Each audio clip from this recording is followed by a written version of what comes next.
జ్యోతిష్యం. ఇప్పటికి చాలామంది నన్ను ఈరోజు గూడా పొద్దున గూడా ఒక పెద్దాయన అడిగాడు. "నువ్వు ఇంతమందితో ఇంటర్వ్యూ చేస్తావు గదా! అసలు ఈ జ్యోతిష్యం నమ్మాలా? వద్దా? నీ అనుభవంతో చెప్పు" అంటాడు. సో, ఈ ప్రశ్న ప్రతిరోజు ప్రతి ఒక్కరిలో ఉదయించడానికి కారణం ఏంటంటే, ఫలితాల్లో వీళ్ళు చెప్పే ఫలితాల్లో అనేక మార్పులున్నాయి. కొన్ని నిజం, కొన్ని అబద్ధం అవుతుంటాయి. సో, దీనికి కారణం ఏంటి అని పరిశోధించే క్రమంలో ఈరోజు మీకొక అద్భుతమైన జ్యోతిష్యుడిని పరిచయం చేయబోతున్నాను. ఆయన మామూలు జ్యోతిష్యుడు గాదు. జ్యోతిష్యం అనగానే పంటుపచ్చ, లాల్చి ఇట్లా ఎక్స్‌పెక్ట్ జేస్తాం. ఈయన సాఫ్ట్‌వేర్ ఇంజినీరు. టాపర్ అందులో గూడా. అట్లాగే జ్యోతిష్యంలో గూడా టాపర్. ఈయన నమ్మేవాళ్ళు ఈయన గురించి ఎలా జెప్తారంటే, ఆయన నోట పలికిందే శాసనం, ఆయన నోట పలికిందే ఒక ఖచ్చితంగా రూఢిగా జరిగి తీరుతుంది అనే స్థాయిలో జెప్తారు. నేను గూడా చాలా వీడియోస్ చూసా. మన యుద్ధ భయం గురించి గానీ, వీటన్నిటి గురించి ఈయన ఎప్పుడో జెప్పారు. నాకు గూడా చాలా ఆశ్చర్యం అనిపించింది. ఇంత చిన్న వయసులో ఇంత ప్రజ్ఞ, ఇంత ప్రతిభ అనేది దాదాపు 15 ఏళ్ల పాటు సాధన జేశారాయన. ఇప్పుడు సాఫ్ట్‌వేర్ ఉద్యోగం చేస్తున్నారు గూడా. సాఫ్ట్‌వేర్ ఇంజినీర్ ఆయన. పాలకొల్లులో ఉంటారు. సో, ఆయన మామూలుగా కంప్యూటర్‌లు జూసి జ్యోతిష్యాలు జెప్పాలి అలాంటిదుండదు.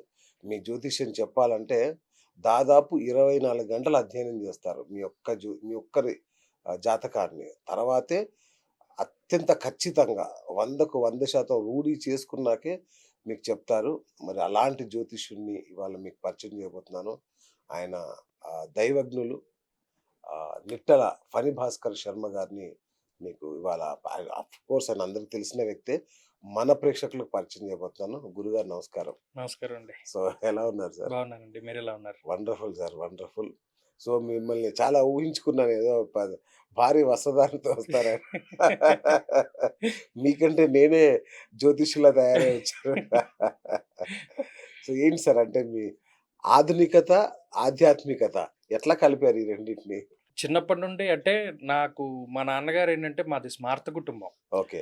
చిన్నతనం నుండి స్మార్తం ఎలాగో నేర్చుకుంటూ ఉండేవాడిని. ఓకే. నేను చదువుకున్నంతా తెలుగు మీడియం గవర్నమెంట్ స్కూల్‌లో చదువుకునేవాడిని. నైస్. 10-4 సాయంత్రం 4-8 ఈ టైంలోనే ఈ స్మార్తం లేదా జ్యోతిష్యం. ఓకే. జ్యోతిష్యం నేర్పింది కూడా మా మావయ్య ఆయన స్వయాన. ఓహ్! సూర్యశ్రీ గారని అచ్చా! ఆయన 15 సంవత్సరాల పాటు ఒక్కొక్క భాగం అంటే దీనిలో గోచార భాగం అని ఒకటి ఉంటుంది. హ్మ్. తర్వాత హస్త సాముద్రికం, అంగ సాముద్రికం, హ్మ్. ప్రశ్న, ముహూర్త భాగము, వాస్తు ఇవన్నీ కూడా రకరకాల ఫలిత భాగాలు ఇవన్నీ ఉంటాయి. తన్వాది ద్వాదశ భావాలని. అంటే శాస్త్రం అనంతం ప్రత్యక్షమపి గోపితం అన్నారు. అంటే దీనికి ఎండింగ్ అన్నది ఉండదు. ఇదొక ఓకే. సముద్రం లాంటిది. ఆయన ఎప్పుడూ ఒకటే చెప్పేవారు. మనకి ఎంతొచ్చినా ఒక సముద్రంలోంచి ఆవగింజలో 60వ వంతు నీకొచ్చినట్టు. బా! ఒక ఆవగింజల తాలూకు సముద్రం ఉంటే, ఒక ఆవగింజలో 60వ వంతు నీకు తెలుసు. ముఖే ముఖే సరస్వతి. ఎప్పుడు జీవితంలో నేర్చుకుంటూనే ఉండాలి ఈ సబ్జెక్ట్ అన్నదని ఆయన చెప్పి, అలాగే ప్యారలల్‌గా నేను ఈ సాఫ్ట్‌వేర్ రంగం నేను ఈసీఈ చదువుకున్నానండి స్వర్ణాంధ్ర కాలేజీలో. హుహు. అయితే మా అదృష్టం ఏంటంటే ఎక్స్ డీఆర్‌డీఓ అంటే డీఆర్‌డీఓలో పనిచేసి వచ్చినామె హెచ్ఓడిగా మా డిపార్ట్మెంట్‌కి రావడం. ఆమె మాకేంటంటే ఈసీఈ అంటే మీకు తెలియంది కాదు కదా! కమ్యూనికేషన్‌కి సంబంధించి. నాకేంటంటే ఎలా ఏర్పడిందంటే నేను మా మావయ్యని అడుగుతూ ఉండేవాడిని. అక్కడెక్కడో గ్రహం ఉండడం ఏంటి? ఇక్కడ ఫలితం రావడం ఏంటి అంటే, సూపర్బ్! సూపర్బ్! ఆ! అప్పుడు చిన్నతనం నుండే ఆయన ప్రాక్టికల్‌గా చూపించేవారు. ఓకే. అంటే ఇప్పుడు ఉదాహరణకు నువ్వున్నావు. పొద్దున్న సూర్యుడే, మధ్యాహ్నం సూర్యుడే, సాయంత్రం సూర్యుడే కదా! మార్చిలోనూ సూర్యుడే, మేలోనూ సూర్యుడే కదా! అదే సూర్యుడు మే నెలలో 12కి నువ్వు రోడ్డు మీద 2 గంటల పాటు నిలబడు అనేవాడు నించోలే.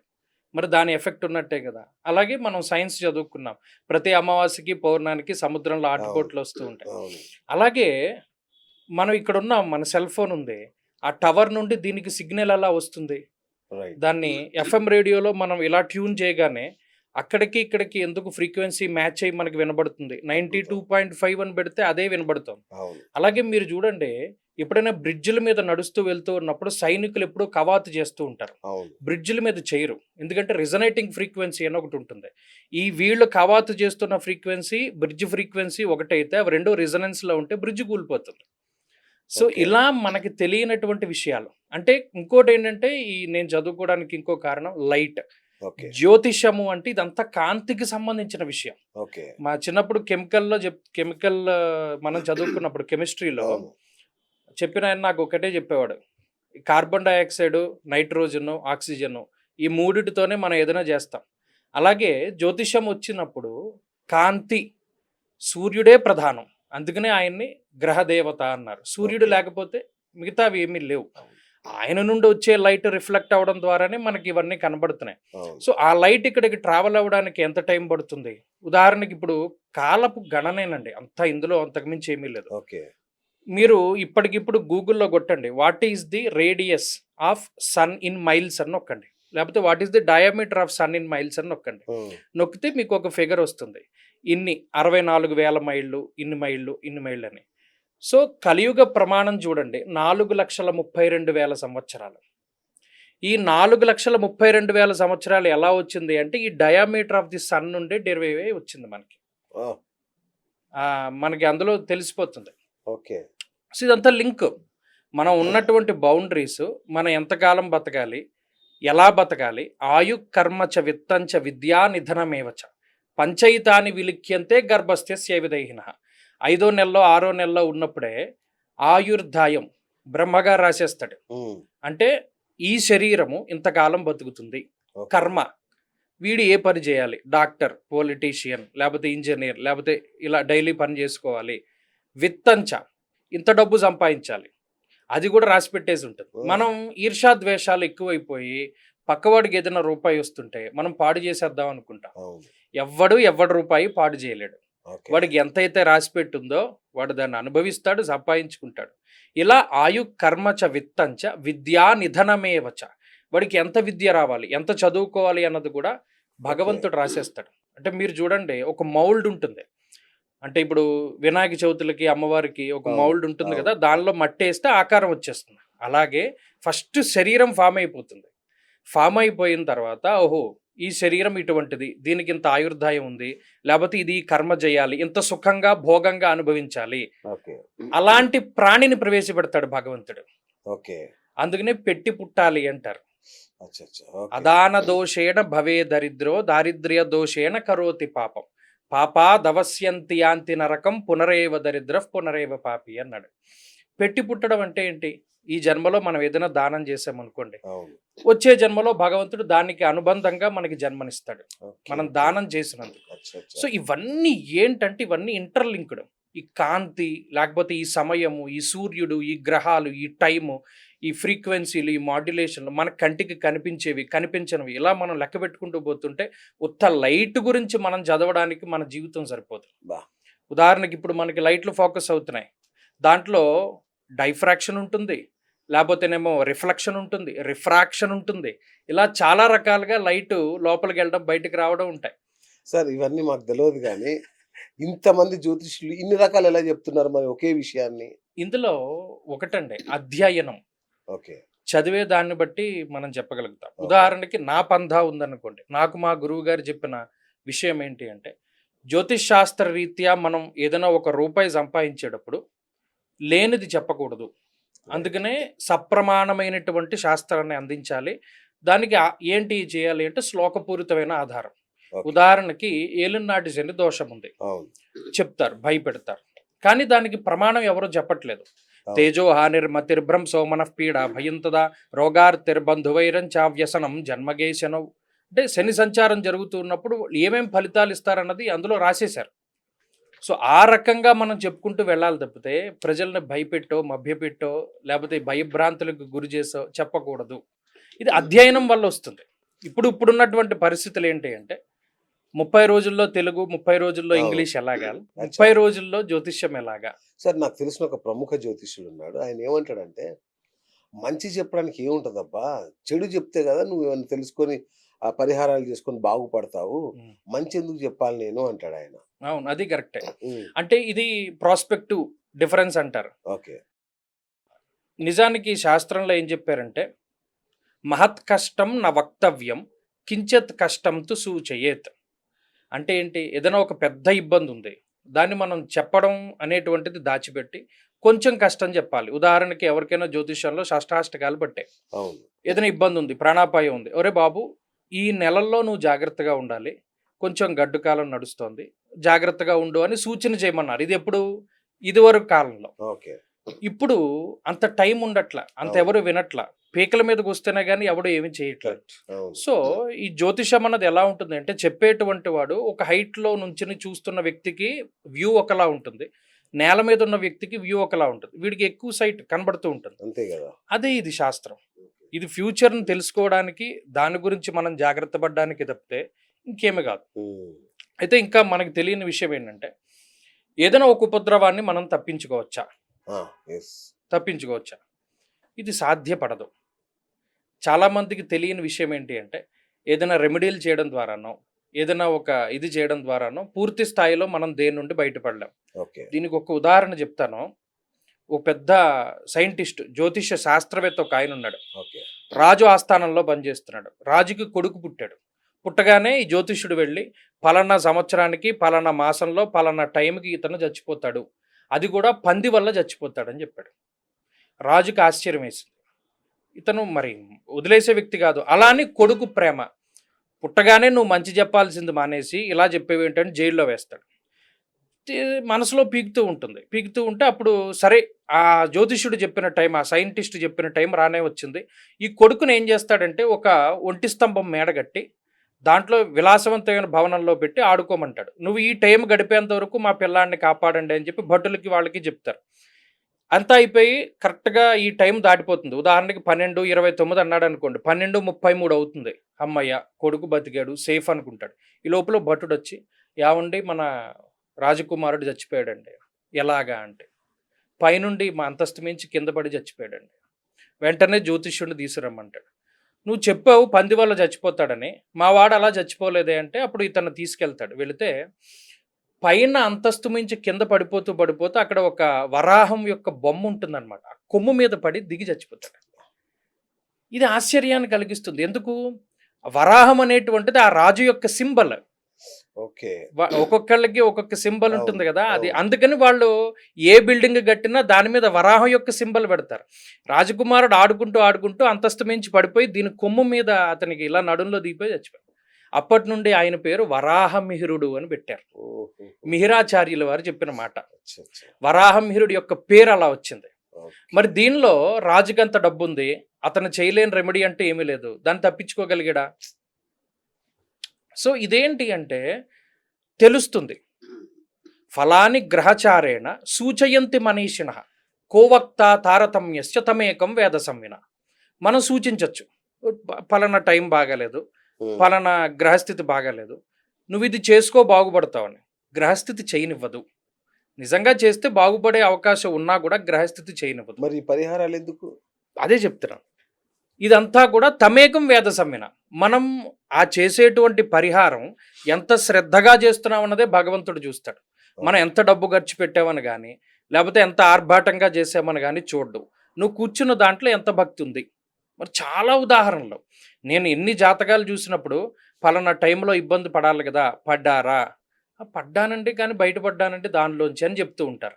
ఏది కాపాడుతుంది వాడిని? దైవ బలం కాపాడుతుంది. వాడు చేసుకున్న కర్మ ఫలితం కాపాడుతుంది. ధర్మదేవత ఎప్పుడు రక్షిస్తుంది. అలాగే ఈ దేవతలు, ఉపాసనా దేవతలు, వీళ్ళందరూ రక్షిస్తారు.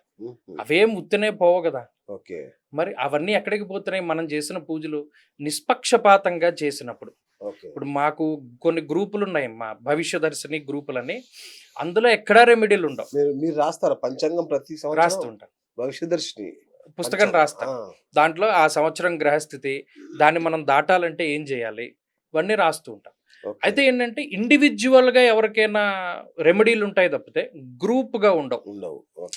ఉదాహరణకి చాలా నేను వీడియోలు చూస్తూ ఉంటాను, చాలా తక్కువ. ఉద్యోగం కావాలంటే ఇలా చేయాలి, అప్పుల బాధలు తీరిపోవాలంటే ఇలా చేయాలి. ఎందుకు తీరిపోతాయి? అలా తీరిపోయేదైతే చేస్తే కోట్ల లక్ష్మీదేవి మీ ఇంట తాండవం ఆడుతుంది. ఆవిడకి ఏం పని లేదా బాబు? ఏమంటే ఆ లక్ష్మీదేవి అనిశ్చితము. ఆవిడ శ్రీ మహావిష్ణువు దగ్గరే ఉండలేదు. ఎవడో ఒక ఋషి వచ్చి నిన్ను కాలుతో తన్నాడు, నువ్వేం చేయలేదని చెప్పి అలిగి వచ్చేసిన ఆవిడ మన దగ్గర ఉంటుందా? మనకంత నిష్ట ఉందా? గురుగారు, ఒక చిన్న సందేహం. ఇప్పుడు మన ఊర్లో చూస్తాం కదా, ప్రతి ఇంట్లో లక్ష్మీదేవి ఫోటో కంపల్సరీ ఉంటుంది. అవును, ప్రతి ఇంట్లో ఆమెకు నిత్య పూజలు జరుగుతూనే ఉంటాయి. అయినా కూడా ఎందుకు వాళ్ళని కరుణించదు లక్ష్మీదేవి? ఎందుకు ఒకరిద్దరిని కరుణిస్తుంది? ఎందుకు అలా అనుకుంటున్నారు? ఇప్పుడు లక్ష్మీదేవి మీ దగ్గరే ఉండిపోతే మీకు మంచా చెడా? ఉదాహరణకి మీరు వడ్డీ వ్యాపారం చేసేవారు, మీ దగ్గర స్థిరంగా డబ్బు ఉండాలని కోరుకుంటారా? లేదు. రొటేషన్ అవ్వాలనేగా. అంతేగా. మరి అది మీ దగ్గర ఆ సిచ్యువేషన్ కరెక్ట్ కాదు. హ్మ్. అలాగే డబ్బు అన్నది ఎప్పుడూ కూడా కరిమింగిన వెలగపండులోని గుజ్జు వలె పోతుంది. హ్మ్. వచ్చేది ఏదైనా ఉంటే కొబ్బరికాయలోకి నీళ్ళు ఎలా వస్తాయో అలా వస్తుందన్నాడు. హ్మ్. హ్మ్. చాలా వింత. ఇందాక అదే చెప్పాను. హ్మ్. మనం ఎంత సంపాదించాలి అన్నది ఆల్రెడీ రాసి పెట్టేసి ఉంటుంది. ఓకే. అందులోంచి వచ్చిందే ఏకాదశి ఉపవాసం. మీకు దాంట్లో ఉన్న శాస్త్రీయత తెలీదు. ఒక మనిషి ఎంత అన్నం తినాలి, ఎన్ని మెతుకులు తినాలి, తినే బియ్యపు గింజ మీద వాడి పేరుంటుంది అవును. కదా! మన ఋషులు ఏం చేశారంటే ఉదాహరణకి మనం ఇంత అన్నం తినాలని రాసిపెట్టుంది. ఇవాళ మానేసేవారు. ఇవాళ మానేస్తే ఏమైంది? సంవత్సరంలో మనం లీవ్స్ తీసుకోవడం మానేస్తే క్యారీ ఫార్వర్డ్ అవుతాయి కదా! అవును. మరి తినవలసిన బియ్యపు గింజ మానేసినప్పుడు అది మిగిలిపోతుందిగా. ఆ! అది తినేంత వరకు మనం బతకాలిగా. ఆ! అందుకు ఏకాదశి ఉపవాసం పెట్టారు. బా! బా! బా! బా! సూపర్. ప్రతి దాంట్లోనూ శాస్త్రీయత ఉంటుంది. హ్మ్. ఎక్కడ ఆ ఋషి చెప్పింది ఏది కూడా పొల్లుపోదు. ఒక ఋషి ఒక మాట చెప్పాడు అంటే అసలు మనం దాన్ని కళ్ళు మూసుకొని దాంట్లో వెళ్ళిపోవాలి. అది హ్మ్. జ్యోతిష్యం అయినా, లేపోతే ఇంకోటైనా, శుశ్రూషుడైనా ఎవరు చెప్పినా అంతే. బా! రైట్ గురూజీ, లలాట లిఖితం అంటారు. ఆ! తలరాత రాశాడు దేవుడు. ఇక మనం ఏం చేస్తాం అంటాం కదా! నిజంగా అలాంటిది ఉంటుందా? లలాట లిఖితం అనేది? ఖచ్చితంగా ఉంటుంది. ఆ! ఖచ్చితంగా ఉంటుంది. అది అది ఉంది గాబట్టే గదా! ఓకే. ఎంత సిస్టమాటిక్‌గా భగవంతుడు రాసి పంపుతున్నాడు. పలానా బీఎస్ గారు పుట్టారు. అవును. ఆయన మీడియా రంగంలోకెళ్ళాలి. ఫణి భాస్కర్ పుట్టాడు. వాడు జ్యోతిష్యం నేర్చుకుంటాడు. ఇంకొకళ్ళు పుట్టారు. వాళ్ళిలా. మరి ఎందుకు వాళ్ళ మనసు అటువైపే వెళుతోంది? ఓకే. బుద్ధి కర్మానుసారిణి. ఓకే. బుద్ధి దేనివల్ల ఏర్పడుతుంది? అంటే కర్మల వల్ల. మనం గత జన్మల్లో ఏవైతే చేసాం. చాలా చక్కటి ఉదాహరణ ఉంటుంది. ఓ తోటకూర పండించుకునే రైతుంటాడు. వాడు ఒక ఎకరం పొలంలో పండిస్తాడు. వాడొక్కడే ఉంటాడు. వాడు అమ్ముకోగా సరిపోతుంది వాడికి డబ్బు. మిగతా తోటకూరంతా పట్టుకొచ్చి ఇంటి ఎదురుగుండా పోసేసేవాడు. ఒక పెద్ద డ్రమ్ములోనో, ఇందులోనో. అందరూ తీసుకెళ్ళేవాళ్ళు. డబ్బున్నవాడు, డబ్బు లేనివాడు అందరూ కూడా ఆ తోటకూర ఫ్రీగా పట్టుకెళ్ళేవాడు. హ్మ్. వాడికి తర్వాత జన్మ మహారాజుగా పుట్టాడు. ఆ! పుట్టినప్పుడు పూర్వజన్మ స్మృతి కలుగుతుంది. కలిగి అందరిని ఒక ప్రశ్న అడుగుతాను. అంతకి ఇంతైతే ఇంతకి ఎంత అని. ఇప్పుడు ఈ విషయం చెప్పాను కాబట్టి మీకు ఏదైనా కొంత అర్థం అవుతుంది. హ్మ్. ఎవరికీ అర్థమయ్యేది కాదు. ఆ! అంతే కదా! తలకాయలు బద్దలుగొట్టేసుకునేవారు. రాజుగారికి పిచ్చెక్కిందని అనుకునేవారు. దత్తుడి యొక్క భక్తుడు శివశర్మ అనేటువంటి ఆయన దత్తాత్రేయుడిని నమ్ముకున్నవాడు. అంతకి ఇంతైతే ఇంతకి ఇంతే అంటాడు. రాజొచ్చి వాడి కాళ్ళ మీద పడతాడు. దీని మీనింగ్ ఏంటి అంటే అంతకి ఇంత. అంటే అంత తోటకూర నేను దానం చేశాను కాబట్టి, వాళ్ళ మహారాజుగా పుట్టాను. మహారాజుగా పుట్టిన నేను బళ్ళకి బళ్ళు తోటకూర దానం చేస్తున్నా. మరి తోటకూర దానం చేస్తే మళ్ళా తోటకూర జన్మే వస్తుంది. ఎందుకు? అప్పుడు వీడికేమీ లేదు. ఉత్త తోటకూరే పండించేవాడు. వీడి దగ్గరున్నదంతా దానం ఇచ్చేవాడు. ఇవాళ వీడు మహారాజు. అంటే వీడు ఎంత దానం చేయాలి? రత్నాలు చేయాలి, వైఢూర్యాలు చేయాలి, లేకపోతే భూదానాలు చేయాలి. వీడు సంపాదించుకుని వీడు తినగా మిగిలినదంతా దానం చేయాలి. అలా చేయకుండా మళ్ళా తోటకూరే దానం చేస్తున్నాడు. మళ్ళీ అచ్చచ్చ! తోటకూర జన్మే వస్తుందండి. అచ్చా! ఇది ఎక్కడి నుండి వచ్చింది? బావుంది. తపః పరం కృతయుగే త్రేతాయాం ధ్యానముచ్యతే ద్వాపరే యజ్ఞమిత్యాహు దానమీవ కలౌ యుగే. కలియుగంలో దానమే చేయమన్నాడు. ఓకే. ఇంకా ఏమీ చేయొద్దన్నాడు. ఈ చేతిలోంచి ఈ చేతిలోకి వచ్చేలోపు ఐడియా మారిపోతుంది. ఇవ్వాలనుకున్నది ఇచ్చేయి. ఎడం చేత్తో ఇచ్చినా దోషంలా. హ్మ్. ఇవ్వాలనుకున్నది నువ్వు సంపాదించుకోగా మిగిలిన దాంట్లో లేదు రూ. 100 సంపాదించుకుంటే రూ. 10 దానం చెయ్యి. అతిగా అపాత్ర దానం చెయ్యకు. అవును. అలా చేసిన వాడు సంతోషపడతాడు. గురుగారు, ఇప్పుడు ఇది జాతకాల మీద ఎట్లయితే కొంతమందికి అపనమ్మకం ఉందో, ఈ ముహూర్త బలం మీద కూడా నాకు కొన్ని సందేహాలున్నాయి గురుగారు. అడిగాడు. అంటే అందరూ చక్కటి ముహూర్తాలు పెడతారు. మీరు పెడతారు. ఇంకా పెద్ద పెద్ద దైవజ్ఞులు, ఓ అద్భుతమైన పండితులు పెట్టిన ముహూర్తాలకే చేసుకుంటారు. పెళ్ళిళ్ళు గాని, వ్యాపారాలు గాని. కానీ విధ్వంసం జరిగిపోతది. ఏది చక్కగా అంటే దాదాపు ఇప్పుడు 90% వివాహాలు ఫెయిల్ అవుతున్నాయి. ఆ! 90% వ్యాపారాలు ఫెయిల్ అవుతున్నాయి. ఎక్కడ లోపం జరుగుతుంది? ఆహ్, వ్యాపారాల గురించి పక్కన పెడదాం. హ్మ్. వివాహం గురించి అడిగారు రైట్. చాలా. రైట్. నిజానికి నా దగ్గరికే వస్తారు. హ్మ్. పొంతన చూడమంటారు. అవును. పొంతనలో చూసుకోవాల్సింది చూసుకోరు. హ్మ్. ఉదాహరణకి నాకు రీసెంట్‌గా వచ్చిన జంట మేమిద్దరం ప్రేమించుకుంటున్నామండి. హ్మ్. జాతకాలు చూడాలండి. హ్మ్. నేను ఒకళ్ళకి మొహం మీద చెప్తా. ప్రేమించుకుంటున్నప్పుడు నందోరాజా భవిష్యత్. అసలు నువ్వు జాతకం చూడకు వెళ్ళిపో. అచ్చా! ఓహో! ఏదైతే అదవుతుంది దూకేయి. హ్మ్. జాతకం చూసుకున్న దగ్గర నుండి ఉదాహరణకు ఆ అమ్మాయి కుజదోషం ఉంది. నీకు లేదు. కథం ఇంకా అది టార్చర్. కుదరదు. ధనే వ్యయే చ పాతాళే జామిత్రే చాష్టమే కుజే స్త్రీణాం భర్తృ వినాశాయ పుంసాం భార్యా వినశ్యతి అన్నాడు. అసలు దాంట్లో ఆప్షన్ ఏం లేదు. ఉమ్, చేసుకోకూడదు అన్నప్పుడు చేసుకోకూడదు. ఇప్పుడు దీనికి ఏమైంది? కుజదోషానికి ఏదైనా రెమెడీ ఉంటుంది కదండి. ఆ రెమెడీ అన్నది మొదలుపెట్టిన నాడు ఏమవుతుంది? తినేస్తారు. అవును. ఎవరు చేస్తారండి? ఇప్పుడు శాంతి కమలాకరం అని ఒక గ్రంథం ఉంది. దాని పేరే చాలా మందికి తెలియదు. అవును. 1986 లాస్ట్ ప్రింట్. ఓ, ఇవాల్టికి లేదు ప్రింట్. నేను కష్టపడి వెతకగా నాకు ఒక జిరాక్స్ కాపీ దొరికింది. దాంట్లో గోముఖ ప్రసవ శాంతి. అసలు ఈ పేర్లు ఎవరికి తెలుసు? తల్లిదండ్రుల నక్షత్రాల్లో పుట్టిన వాళ్ళు గోముఖ ప్రసవం చేసుకోవాలి. అంటే ఏంటి? తల్లిదండ్రుల నక్షత్రాల్లో పిల్లాడు గాని పిల్ల గాని పుడితే దోషం. అప్పుడు అచ్చా. ఈ పిల్లాడు పిల్ల మళ్ళా గోముఖం నుండి బయటకు వచ్చినట్టు దాన్ని గోముఖ ప్రసవ శాంతి అన్నాడు. దానికి సంబంధించిన ప్రయోగాలు ఇవన్నీ శాంతి కమలాకరంలో ఉంటాయి. చాలా ఉంటాయి అలాగా. నాళావేష్ట ఉంటుంది. లేదు ఇప్పుడు చెప్పినటువంటి ఈ కుజదోషాలకి రెమెడీల కింద చూసుకునేటువంటివి ఉంటాయి. ఉమ్, అసలు ఇవన్నీ ఆవిడకి తెలుసు. వాళ్ళకి కావాల్సింది ఏంటంటే ఆ మోజులో ఉన్నప్పుడు పెళ్లి చేసేసుకోవడం. కాదు. ఇప్పుడు ఊడిపోయేది ఉంటే అది ఫెవికాల్‌తో అతికించినా, ఫెవిస్టిక్‌తో అతికించినా అదేం నిలబడుతుంది? అవును. దానికి ముహూర్తం గురించి కాదు. ఓకే. 90% ఆ పొంతన కుదరట్ల. ఓకే. దీంట్లో ఏకనక్షత్ర దోషాలుంటాయి. అది ఎవరు చూసుకోరు. లగ్నాలుంటాయి, చంద్రలగ్నాలుంటాయి, కుజదోషాలుంటాయి, వేద నక్షత్రాలన్నీ అసలు ఆ పేరే వాడికి తెలీదు కదా! అవును. వేద నక్షత్రం అని ఉంటుంది. ఉదాహరణకి పూర్వాషాఢకి పుష్యమి వేద నక్షత్రం అవుతుంది. అది ఓకే. చేసుకున్నవాడు ఏమవుతాడు? ఇవేమీ మరి ఎవరికీ తెలియనప్పుడు అవి ఎలా నిలబడతాయి? ఓకే. ఎంతసేపు పాయింట్లు ఒకటే చూసుకుంటే, జంతువులు ఒకటే చూసుకుంటే అది కలవదు కదా! జాతకం కూడా చూసుకోవాలి. ఆ అవును. జాతకాలు కుదరకపోవడం ఒక పాయింట్ అయితే, కొన్ని సార్లు నేను చాలా అబ్జర్వ్ చేశాను. ముహూర్తం బాగా లేకపోయినా, ఆ, జాతకాలు కుదరకపోయినా, ఆ, వాళ్ళకి ఎన్ని సమస్యలున్నా చేసేవాడి హస్తవాసి బాగుండి పెళ్ళిళ్ళు నిలబడ్డ వాళ్ళు చాలా మందిని చూశాను. నేను ఆ, చూశాను. ఓ, ఉదాహరణకి మనకి పంచపర్వాలు అని ఉంటాయి. అంటే రవి సంక్రమించినటువంటి రోజు ఒకటి, పౌర్ణమి ఒకటి, చవితి ఒకటి, ఇలా కొన్ని రోజులు ఉంటాయి. వాటిలో శుభకార్యాలు చేయకూడదు. ఉమ్, చేస్తే నిలబడవు. అలాగే కొన్ని సూత్రాలు కుండ బద్దలు కొట్టినట్టు చెప్తాడు. ఏమిటి? వివాహే గురు పుష్యేతు షాణ్మాసాం మరణం ధ్రువం.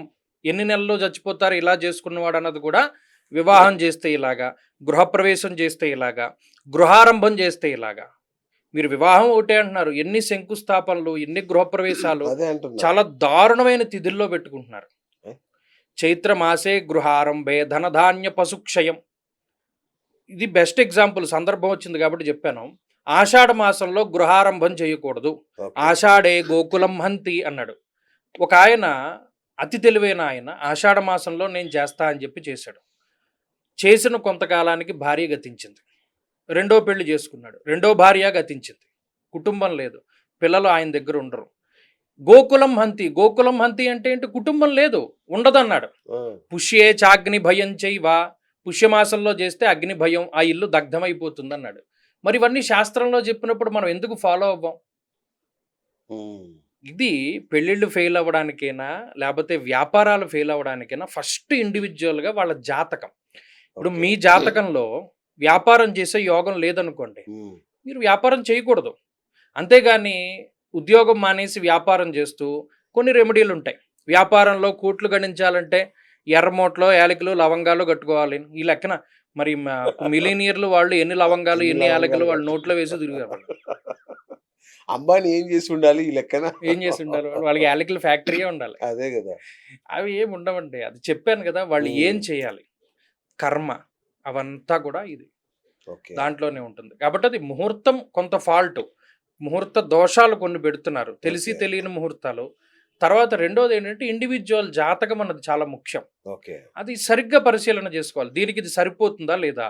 ఓకే. సరిపోకపోతే ఏం చేయాలి? ఆల్టర్నేటివ్ మీరు చేద్దాం అనుకున్నారు వ్యాపారం, మీది బాగాలేదు, భార్య గారి పేరు మీద చేసుకోండి, అచ్చా. ఆ, పిల్లల పేరు మీద చేసుకోండి, చేసుకోండి. పార్ట్నర్షిప్లోకి వెళ్ళండి. ఓకే. వేరియస్ ఆప్షన్స్ ఉన్నాయి కదా. ఎందుకు అవును. మనకి అవకాశం లేకపోయినా అందులో దూరి ఉక్కిరి బిక్కిరి అయిపోయి మనం అందులో ఉండిపోవడం? అలాగే కొందరికి పుట్టిన తేదీలు, పుట్టిన సంవత్సరాలు ఇదమిద్దంగా ఉంటాయి. అవును, తెలీదు. అవును. వాళ్ళ పరిస్థితి ఏంటి? వాటి వల్ల ఏమన్నా లోపాలు జరుగుతున్నాయా? లేదండి. ఇప్పుడు ఉదాహరణకి మీరు అన్నట్టు జాతకం లేదు. జాతకం లేని వాళ్ళు వాళ్ళ భవిష్యత్తును చూచాయిగా తెలుసుకోవచ్చు. ఉమ్, హస్త సాముద్రికము, అంగ సాముద్రికము అనేటువంటి శాస్త్రాలు ఉన్నాయి. నిజానికి ఉన్నాయా అంగ సాముద్రికం, హస్త సాముద్రికం అంటే ఇది ఎప్పటి నుండో ఉన్నటువంటి శాస్త్రం. ఇవాల్టి కాదు. చాలా మంది అపోహ ఏంటంటే ఈ చేతులు ఇలా ముడుచుకుని పడుకుంటే రేఖలు వస్తాయి. అందరూ ఇలాగే ముడుచుకున్నప్పుడు అందరికీ అవే రేఖలు ఉండాలి కదా! అంతే అంటే కదా! వీడు ఏమన్నా ఇలా ముడుచుకున్నాడా? లేదుగా. మరి ఇన్ని ప్రతి కోట్ల ఒక్కరికి తేడా ఉంటదిగా. ఎట్లా ఉంటది? ఇండివిడ్యువల్‌గా ప్రతి మనం ఫింగర్ ప్రింట్ అవును. మరి మీరన్నట్టు ఇవన్నీ అందరికీ డిఫరెన్సే. అవును. మనకి రామాయణంలో ప్రస్ఫుటంగా చెప్తారు. రాముడు ఇంత పొడవు ఉంటాడు. సీతాదేవి ఒకానొక సందర్భంలో చెట్టుకి ఆమె జడ ముడి వేసేసుకుని ఇలా ఉరి కింద వేసుకొని చచ్చిపోదాం అనుకుంటుంది. అటువంటి సందర్భంలో ఆమె ఎడమ చెయ్యి అదురుతుంది భుజం. ఆడవాళ్ళకి ఎడమ భుజం అదరడం అనేటువంటిది అదృష్టం. ఓహ్! మరి అది సాముద్రిక సారంలోది కాదు. ఓకే. అలాగే ఒకానొక సందర్భంలో రావణుడు అదిగో రాముడు, లక్ష్మణుడు చచ్చిపోయారు అని మాయ సృష్టించి చూపెడితే ఆవిడ ఒక మాట అనుకుంటుంది. నా సాముద్రికంలో వైధవ్య లక్షణాలు ఏమీ లేవు కదా! మరి అటువంటిది నాకెందుకు ఇది వస్తుంది అనేటువంటి ఉద్దేశంతోటి ఆమె మరి ఇదంతా సాముద్రిక సారం. మీరు ఒక్కొక్కళ్ళ చెయ్యి చూడండి, పెద్ద చెయ్యి ఉంటుంది. అవును.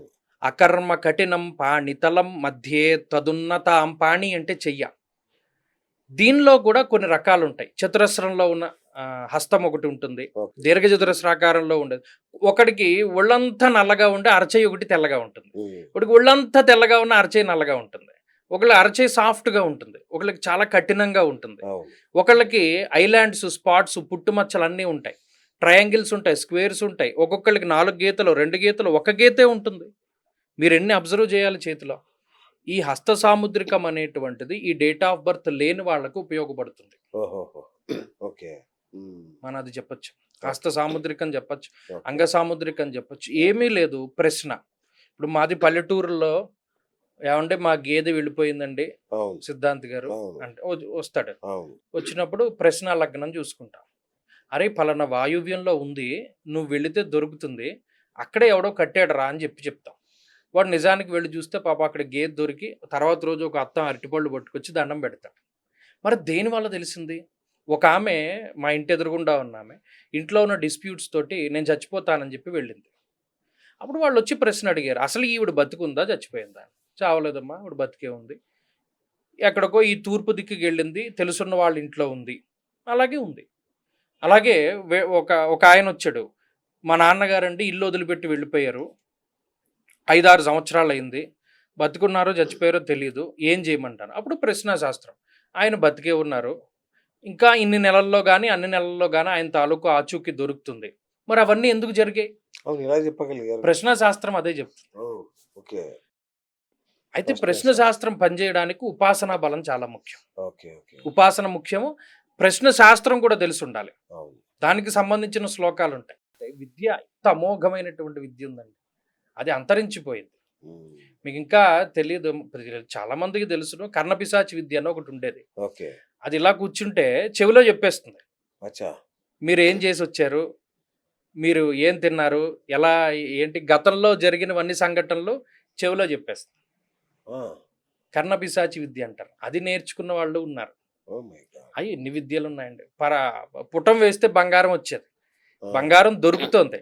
తయారు చేశారు మన పూర్వీకులు. అవును. అవును. దాన్ని ఏదో అంటారు కదా! పరశువేది విద్య. ఆ! పరసవేది. ఆ! మరి ఇవన్నీ ఎక్కడి నుండి వచ్చాయి? ఎలా వచ్చాయి? ఇవన్నీ ఎక్కడికి పోయాయి? కేవలం ఏంటి అంటే అదో దాన్ని ఏంటంటే పారంపర్యంగా కొన్ని అంతరించిపోయి. ఇవన్నీ విద్యలే. హ్మ్. సప్తాశ్వరధమారూఢం ప్రచండం కశ్యపాత్మజం అంటే 7 గుర్రాల మీద సూర్యుడు వస్తాడని కాదు. Whenever a light travels into a prism it will converts into violet, IndiGo, blue, green, yellow, orange, red అని 7 రంగుల్లో విభజించబడుతుంది అన్నది ఆ శ్లోకం అర్థం. ఓకే. వాళ్ళు నిక్షిప్తం చేసిన విద్య అటువంటిది. మనం దాన్ని అర్థం చేసుకోవడంలో లోపం ఉండొచ్చు. రైట్ గురుగారు. ఇప్పుడు దేవుళ్ళున్నారు. వీళ్ళకి కూడా జాతకాలుంటాయా? ఎందుకంటే నాకు డౌట్ ఏంటంటే రాముడు అష్ట కష్టాలు పడ్డాడు. కృష్ణుడు అష్ట కష్టాలు పడ్డాడు. సో, అంటే దేవుళ్ళకి కూడా జాతకాలు ఉన్నట్టేనా? భూమి మీద పుట్టిన ఎవరికైనా ఉంటాయి. ఓకే. అయితే రాముడు ఎప్పుడూ కూడా దేవుడుగా ఆయన ఇది చేయలా. ఆయన మానవ రూపంలోనే వచ్చాడు. ఎందుకంటే ఒక మానవుడే ఆ రాక్షసుడిని సంహరించాలి అని అవును. ఆయన అంతా కష్టపడ్డాడు పాపం.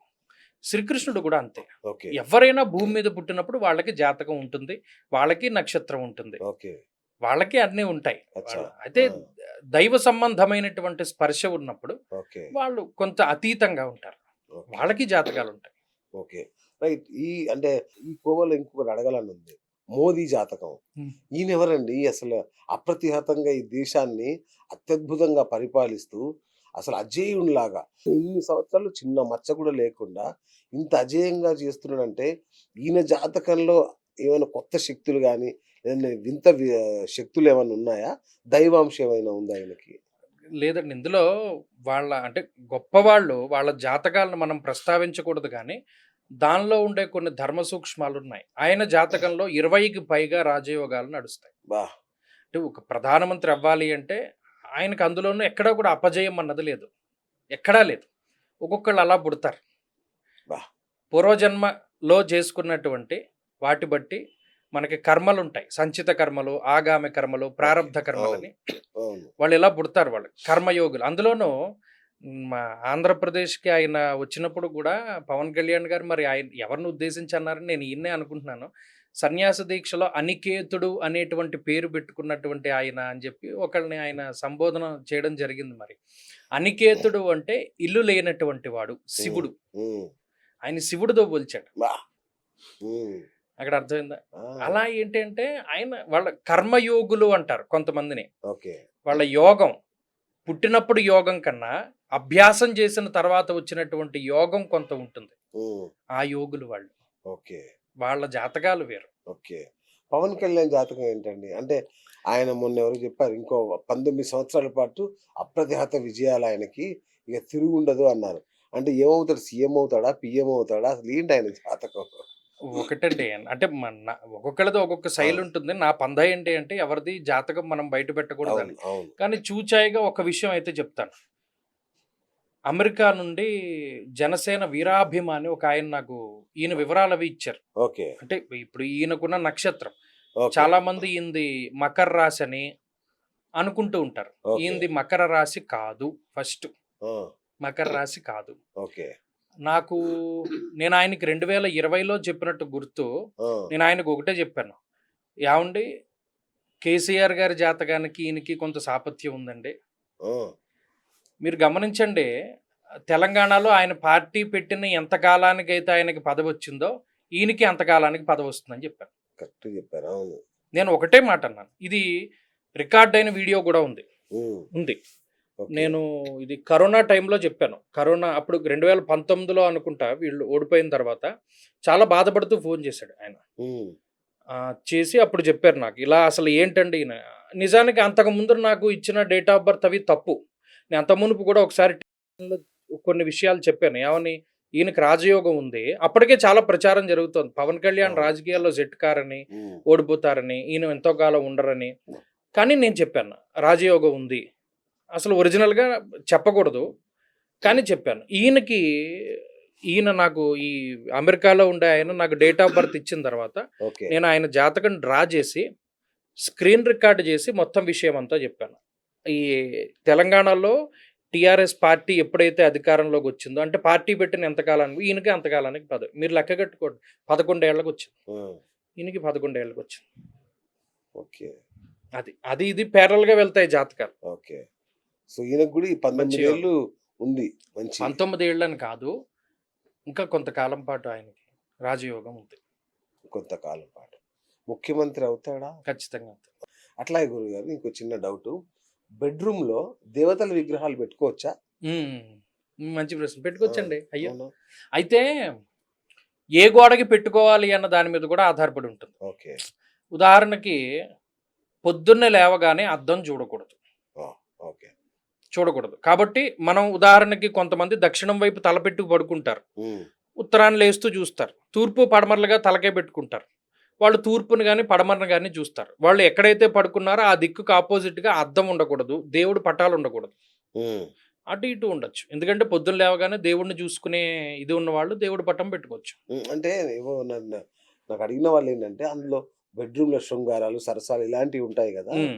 అలాంటి చోట దేవతల విగ్రహాలు పెడితే మంచిదా? కాదా? అనేది అంటే వాళ్ళ దేవుడు చూస్తాడు. ఎగ్జాక్ట్‌లీ. అంటే దేవుడు ఫోటో పెట్టకపోతే దేవుడు చూడ్డా? ఆ! అలాగే ఒక పిల్లి కళ్ళు మూసుకొని మూసుకొని పాలు తాగేసి నన్నెవడో చూడట్లేదని అందిట. సూపర్. ఆ! కర్మసాక్షి ఎవడు? సూర్యుడు. దేవుడు. ఆ! ఆయన్ని అడ్డు పెట్టగలరా? చెయ్యి అడ్డు హ్మ్. పెట్టి? అంటే దేవుడు ఫోటో ఉంటేనే దేవుడు చూస్తాడా?